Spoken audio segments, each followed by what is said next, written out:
all of this is being captured in a letter of agreement.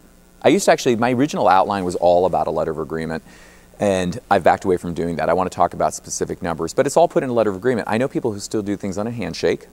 I know people who, and there's a little conjecture as to what could be, if that's good or bad. I say it's bad because when push comes to shove, the first thing an attorney or a judge is going to look at it and say, well, what's in the agreement? If you ever come to me and say, I have a problem with a client, first thing I want to see is the agreement. Because what does the agreement say we said we would do? Because that's what it boils down to. We've got to deliver what we've agreed to do, and we do what we have in writing.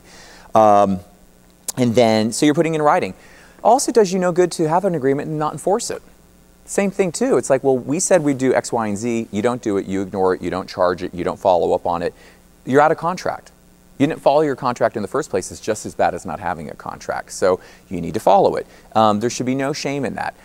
I wrote a letter of agreement. You can take a look at the sample, even just for your own edification. It's in letter format. It's easy to understand. It's not in legalese, but it's binding. I don't like really long contracts that are written by attorneys for attorneys that are impossible to understand, because if you can't understand it, they can't understand it, it's already going to an attorney, and it's going to come back with all kinds of markups that's not pretty.